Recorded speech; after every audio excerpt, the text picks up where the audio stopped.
Hey everyone, I'm Melissa from Knitting the Stash, and this is episode 159 in the series. We're getting up there. I'm calling this one Surfs Up and Real Stash Talk. We're going to do a little bit of both. I have Surf from Ankestrick here, all finished up, and I've been having some trouble with my next project, so I thought I would ask you all for a little bit of stash advice.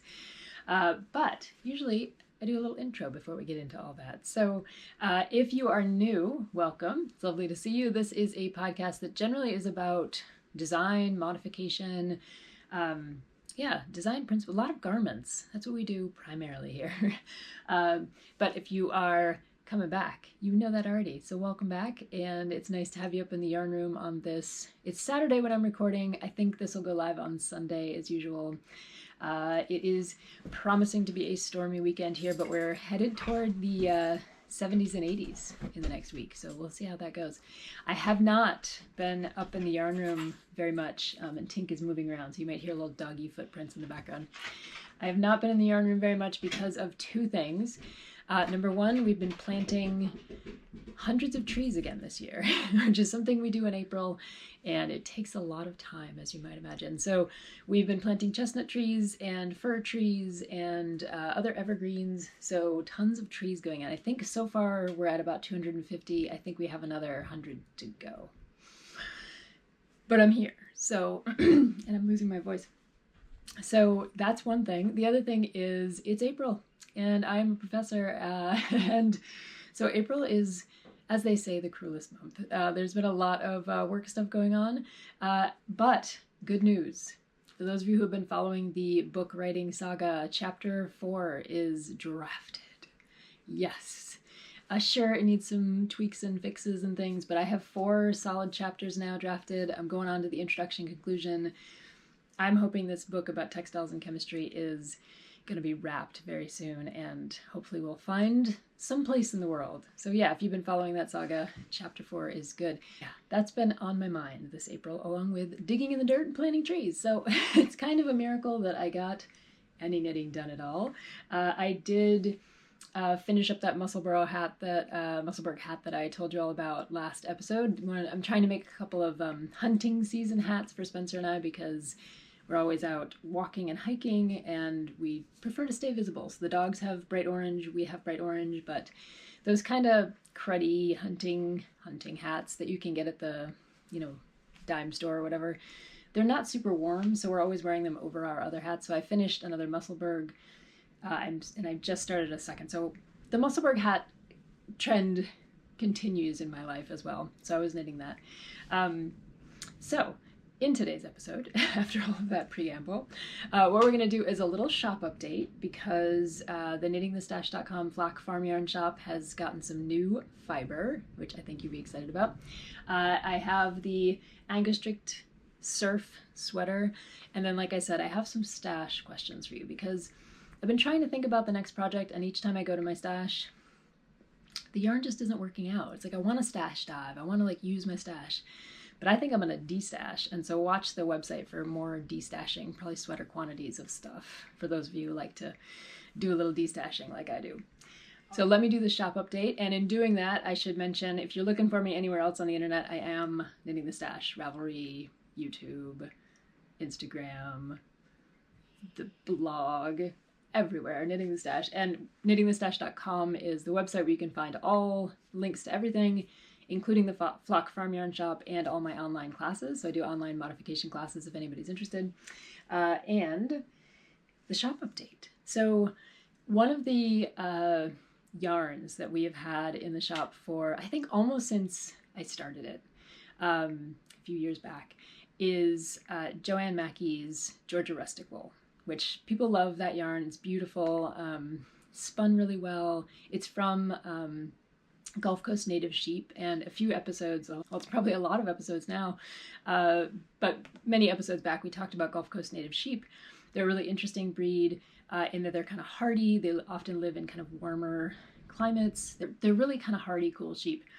And Joanne Mackey has a flock of them, and she makes yarn and she makes fiber, and we've slowly moved into the fiber as well. So for many of you who have been over on the website, you know that we have Gulf Coast Native roving over there already, and we've restocked that. So Joanne sent me another few pounds of her beautiful Gulf Coast native roving, all in white. We were almost sold out because this goes pretty fast. People like, if you're into the conservation of breeds, Gulf Coast native is one of the special breeds. And this has been pretty popular because of the Shave 'em to Save 'em campaign. So if you're interested in spinning up some Gulf Coast native, trying a specific breed of sheep that we want to preserve, then this is a great roving. So that's been in the shop for a while. And I've just updated the quantities because Joanne got some more back from the mill. We've also added some beautiful Gulf Coast native mixed with alpaca roving. So it's kind of a two-tone roving. It has a little bit of the dark, kind of blacky brown, a little bit of gray, a little bit of cream, all different colors through the spectrum as you kind of pull apart the roving so you can get a good look at what it looks like. So that is going to be up in the shop. I love this. It's so soft. It smells all woolly. Ooh, love it. And then Joanne and I have been talking about this for a long time. This is Gulf Coast native batting. So if you are doing stuffed toys, things like that, this stuff is great. I used it on my Sven and Solveig dolls. It was great batting. I prefer this wool batting to some of the synthetic batting.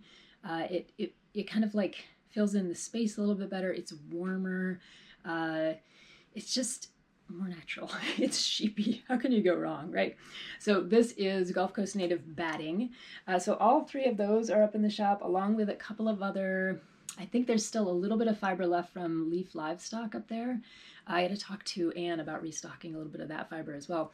But y'all have really enjoyed the fiber in the shop. So there you go. More Gulf Coast native and alpaca, and some batting are going to be up there starting this weekend. And it's local yarn shop weekend. It's technically local yarn shop day on Saturday, but I'm going for the weekend. So if you're interested in supporting small independent businesses, please head over to the shop, see what you find over there, see what you like. Maybe you find some Gulf Coast native fiber if you're a spinner, or some Gulf Coast native yarn if you're a knitter. And we've got tons of other yarn over there from lots of different independent flocks around the US. Cactus Hill, Leaf Livestock, some folks in Illinois, Seven Sisters Farm. I can't even remember. We have Montana, we have Cami Noise, Ranching Tradition Fiber. So lots of good stuff over there. Support your local yarn shop. If I'm not your local yarn shop, then go out and support your local yarn shop and give them some love on this weekend. All right, let's get over to the knitting. Now, this sweater took me a little while, partially because April, and partially because it is a fingering weight sweater in which you're switching your colors every row. So it takes a little bit of time, as you might imagine. I introduced this one to you, I think in the last episode, which was nearly a month ago now. And it is, I think I showed you the swatch and maybe the very top of the sweater as I was kind of working down to dividing for the sleeves. First things first, I'm knitting it up in Madtosh, is it Merino Light? I think that's what it is. It's the singles yarn that's kind of it has a glaze to it. If I'm remembering right, that's how they dye their yarns. They, dye them and then they do this glazing technique. So you get this extra kind of like shimmer on the outside. So this is Antler and this is some kind of green. I can't remember the name, but this is Antler. And, oh, what is this? This might be some kind of evergreen. I'll put it down here on the screen so you can see it. I only had, it was 4 skeins altogether, 2 of each, and I used 1.5 of each skeins to make this sweater, just to give you a sense of the yarn amounts. This is, like I said, a fingering weight yarn, singles. Some people are worried about knitting with singles yarn because they're afraid that it's going to bias. They're afraid that it's not really durable. There are a lot of different reasons people give for not knitting with a singles yarn. I've knit with singles yarn a lot of different sweaters. Usually my go-to is a Canadian yarn. I knit my Nasrin in it. I can see the label. I cannot think of it. I'll put it on the screen. But it's, these singles yarns, I've done a whole video on this. They're great for knitting sweaters. You just have to kind of think about how you're working with them and know that they might be, they're not plied. So if you do get a hole or a snag or something like that, you will have to repair it slightly, probably more quickly than you would if you had applied yarn, perhaps. And this is kind of uncharacteristic for me because this is a superwash yarn. So I'm not usually knitting superwash sweaters. I think I knit one other superwash sweater a very long time ago, and it was Ella by, I can see her book on my shelf. I can't think of her name. Anyways, the Ella sweater, lace and cables mixed together, really beautiful sweater, but it was also superwash. So I am knowledgeable about knitting sweaters with the superwash yarn, in that I know I'm not going to wash this puppy if I don't have to. So when you wash superwash sweaters, they tend to like, bleh, you know, they tend to give up the ghost in terms of their form and structure. So I steamed this one instead. I have a little hand steamer. I steamed mostly around the hem at the bottom, the hem on the cuffs, the yoke in particular. Those were all places that needed to relax a little bit, so hot steam worked really well. Now, I'm not saying don't wash your sweaters. Wash your sweaters. I usually wash them once a year, depending on how much wear they're getting, but I always wash them before I put them away. This guy is not going to get a wash until it really needs it, because I don't want it to just bleh. I want it to like stay a little bit structured and kind of pretty the way that it is. So it's one thing to worry about with superwash yarns. Like, I'm less concerned that it's a singles yarn and more concerned that it's a superwash yarn. So I did knit this a size smaller than you might have knit it, because I also knew that superwash was just going to expand both vertically and horizontally. So I wasn't too concerned that this was going to be like form-fitting, even though I was making a size that was maybe an inch or two smaller than I normally would knit in terms of ease. Another thing to think about if you're using superwash yarns. But I like the way that it turned out. It's a very comfortable sweater to wear. It is lightweight, incredibly lightweight actually, and it is kind of pretty. Like, the funny thing about this sweater, and one of the things that drew me to it, is that even though it's horizontal stripes that you're changing, you know, every other row, I think from a distance, and I'm curious what it'll look like on camera when I get to editing this video, I think from a distance you get this kind of blended effect that has a little pixelation to it, but it's a little more of a blend, whereas when you get up close, I'll try to bring this guy closer, you really get the striping effect happening, right? So it just kind of depends on, it's one of those sweaters that has that really interesting visual effect, which I think is kind of cool. The other thing is that you get these asymmetrical stripes. Such a cool idea, right? So you have stripes you're already doing, and then you add these short row stripes, and they don't go all the way around, and they don't appear everywhere equally. You know, these stripes actually, the way that she set them up, I'm actually not sure. I didn't really look at the back like this. These stripes, I think I would have connected a couple of them around. So it's interesting that they kind of like don't go in the back, but they do go in the front. So anyway, that would be something to potentially think about, where your stripes are going. And they're asymmetrical on the sleeves too. So this sleeve has a couple of stripes over here up high and then one down low. And then the other sleeve only has a couple down low. I kind of like the effect. I've talked about asymmetrical sweaters on here before. And if I go to my favorites on Ravelry, especially when I started knitting, asymmetrical sweaters kind of appear more often. I think they were more popular too back when I started knitting, back in whatever it was, 2010, 2011, 2012, something like that. I think maybe asymmetrical patterns were kind of big at that point. So you can find a lot of them still on Ravelry, and they're really interesting to think about because they defy the usual sweater construction standards, right? It's not about like the button band in the middle and, you know, the collar being like perfectly centered, and they give you a little bit more of a, I don't know, they're just really interesting to look at. There was one, I can't remember, Trinalyn, that I was really interested in. I think it was her. She did a 3-in-1 sweater back then, and it's a sweater like this in just like, you know, it's a plain stockinette sweater, but it has this kind of like, it looks like you're wearing 3 layers, so it's kind of folded back, but it's really just different colors of yarn kind of doing, I think it's short rows, to create the effect that it looks like you're wearing 3 layers of a shirt. Back in the day, this was like popular fashion back in the day was to look like you were like layered up and wearing a lot of different clothing. So she created that effect in a knitting pattern, which was so cool to me. All that is to say, I like the asymmetry of this sweater as well.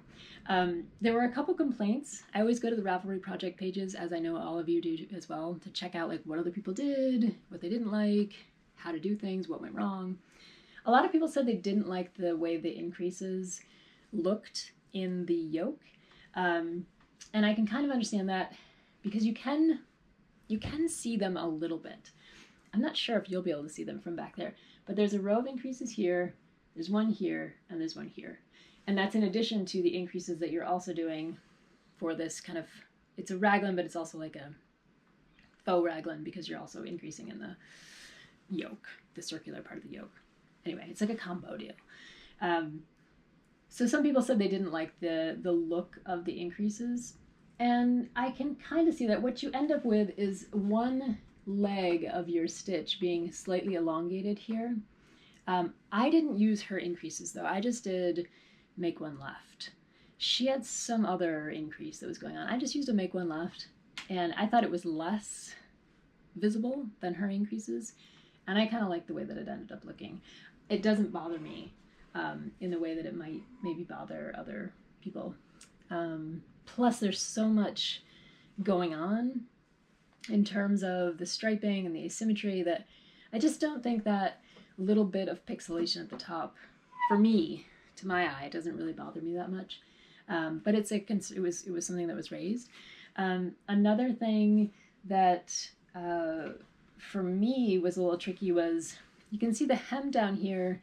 It's kind of meant to look like the sweater just ends, right? Some sweaters are very, like they have explicit ribbing that's, 3-4 inches at the bottom. Some just have a little bit of ribbing, but it's kind of obvious, like we're ending now. This is the hem. But this sweater has that desire to kind of just be like a shirt and just kind of end very subtly. This isn't an I-cord or anything like that. All it is it's like I did a slightly different ribbing than she had in the pattern. Mine is a 6x1 ribbing down here. So it's very subtle. It's not pulling in. It's not the kind of ribbing that's going to like squeeze the hem in. It just offers a kind of quiet visual reminder that something is shifted here. And then you're basically binding off just like you cast on in this contrasting color. So yeah, it draws attention to the fact that it's kind of like coming to an end, but it's also just laying very flat and not being very ribby. So did the same thing on the sleeves here. Super subtle. I pretty much like that. I like the way that it turned out. Now you can definitely see that on the inside. You can see your purl stitches that look like knit stitches and your knit stitches look like purls, right? So that's what it looks like on the inside. On the outside, it's incredibly subtle, and it just kind of draws the fabric to a close. So I do like that. I'm trying to think of other things that I modified. I was working with a slightly different gauge and stitch count, as I pretty much always do. So when it came to following the exact amounts of counts for stitches for the asymmetrical lines, I wasn't always with her because I knew that I had added an extra 6 stitches to each underarm, I think. I think her plan was only to have an inch at the underarm. I always go for 2 inches. So I went for 2 inches.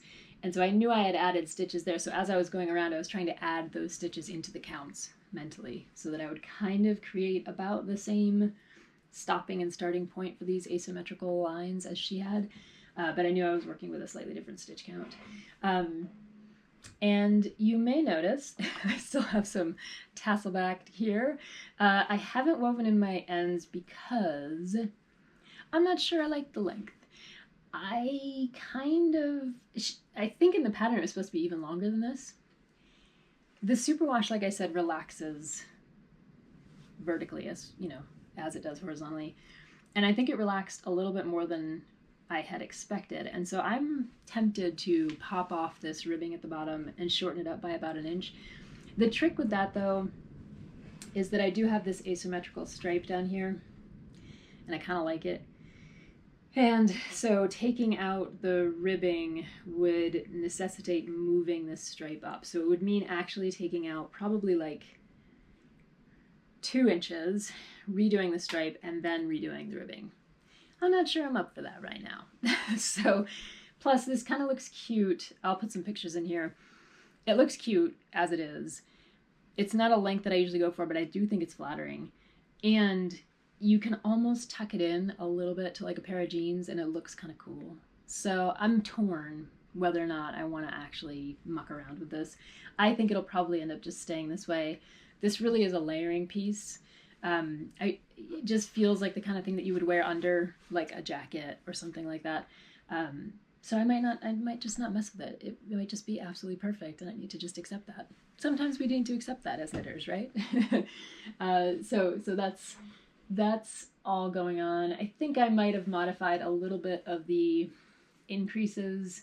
I know I did a little bit of fancy footwork with the raglan toward the end to try to make everything work out okay. But that's all, you know, we all do those kinds of things, right? Yeah. One thing I did want to show you is this is where the color change happens, right here. And I think you would agree that you can't really tell that there's not a big jog there. There's a little bit of a jog right here because of this asymmetrical line. When you knit the pattern, you'll kind of see why. But otherwise, if you look here and then you look down here, you cannot see a jog. And that is, on the last episode, I mentioned that as something that was really cool about the pattern. And somebody, I think it was Becca, commented that they're proprietary-wise, it's not quite Ankestrick's technique. So I was trying to be a little bit cagey about it because I didn't want to give away what's going on in her pattern. But thanks to Becca, Becca gave me a new term, which I hadn't, it's a term I know, but it wasn't one that I had associated with color change. So she said, well, there are other videos out there on the yarn forward technique. I was like, whew, let me look into this. Because I had, as I said on the last episode, I had done extensive searching on this changing the color every other row question, trying to figure out what was the best technique. Should I use the one in the pattern? Should I not? You know, and I had not found anything like what she describes in the pattern. But the minute I searched for yarn forward, the first video that popped up was an Elizabeth Smith Knits video about helical knitting, changing skeins, has nothing to do with color work or, you know, stripes.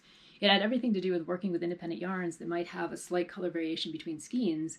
And so her suggestion was this yarn forward method, where you put the yarn forward, your first, you know, from your first ball of yarn, you put it forward, and then you pick up your other yarn and you knit around, and then when you come back to it, that yarn goes to the back, the other yarn comes to the front. This whole, like, and it was like the exact technique that's in this pattern for a different purpose, for this helical knitting purpose. It's not helical anymore because you stay in the same place as you're doing this. Anyway, so thanks to Becca, I was able to find an actual video that shows the technique without the striping, but it's the technique. So I will put that in the show notes if anybody's interested. But if you look for Elizabeth Smith Knits yarn forward method, it will pop up. And then you'll be like, oh my God, this is the best way to do jogless single stripes ever. So thanks to Becca for that tip, that keyword that I needed to be able to search YouTube for exactly what I was looking for. I still love it as a method. I would use it in many more things. I was telling some of my knitting friends about it, and they were just like amazed that this technique exists, and we all need to know about it. So it's very simple. The one modification I would make came from another knitter's project page, and basically, and this will make sense when you start trying the technique, when you put that yarn forward and you start knitting with the yarn in the back, put a needle in that stitch that's sitting right there, the stitch that's underneath the one on your needle, to hold the tension. So it will keep that stitch the right size so that if you're pulling on it, you're not going to end up pulling that stitch too small and kind of pulling the whole work up. Just put a little needle in there. It holds your place, keeps the tension good, and then just continue on with this yarn forward method. So there you go. There's your tip of the day. I'm happy with the sweater. I think it's cool. I like the understated kind of neckline. I love the asymmetry. It's just a really interesting sweater, and it was fun to knit. Keeps you interested, keeps you going because you're constantly changing colors. So even though it's just tons of stockinette, at least you've got this other stuff going on, and you've got these asymmetrical knot lines and things like that. So I like it. This is Surf from Ankestrick. I would highly recommend it.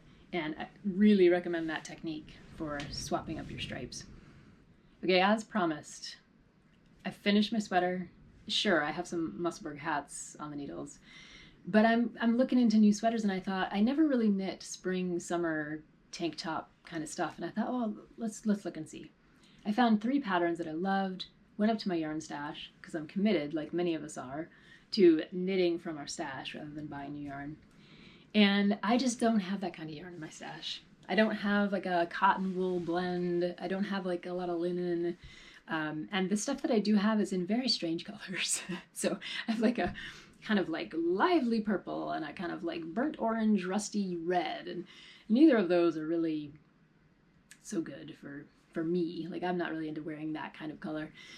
So those plans got scrapped. And then I found a really cool cardigan. I think it's called the Copenhagen cardigan by Petite Knits. And I was like, oh, I've been looking for a basic cardigan. This would be fun.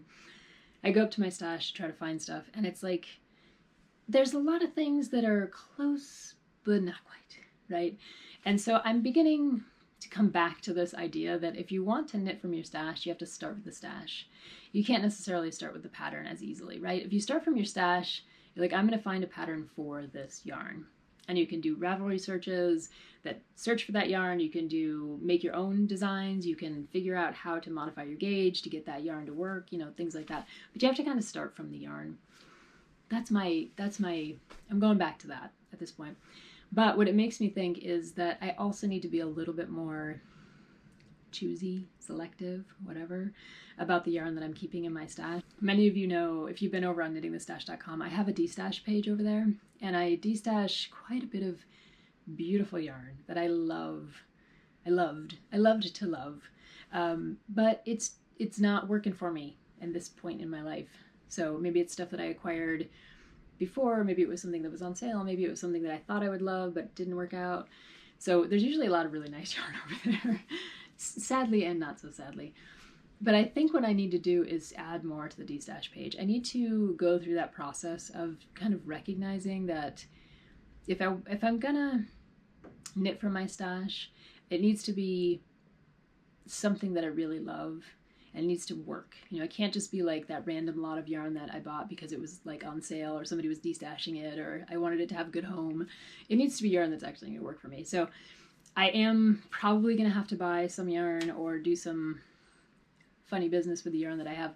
But I think the main thing I've learned is that I'm going to destash some yarn. So look for the destash page to acquire some new lovely things. And I'm like most of you, I like to, when I destash, it's a good feeling because even if I'm sad to leave the yarn behind, I know that it goes to good homes. And it's been fun for me because over the years I've destashed lots of fiber, lots of yarn, and sometimes I will see people knitting with those skeins or with that fiber, spinning that fiber up, and it's great. It's like it's gone to a new home. It's being used. Good stuff, right? So I will be populating that destash page in the next week or so. So I think that is about it for now. We've got some more trees to plant, got some more writing to do, so I'm going to get back to it. I want to say a huge thank you to the podcast producers. That's Lenore, Jennifer, Rose, Erika, Nargis, and Kendra. Thank you so much for supporting the podcast. This is your April thank you. It's also the only April video. Oh my gosh, I really got to get back up into the yarn room more often. In any case, I hope you all have a lovely weekend, and I will see you next time. Take care. Bye-bye.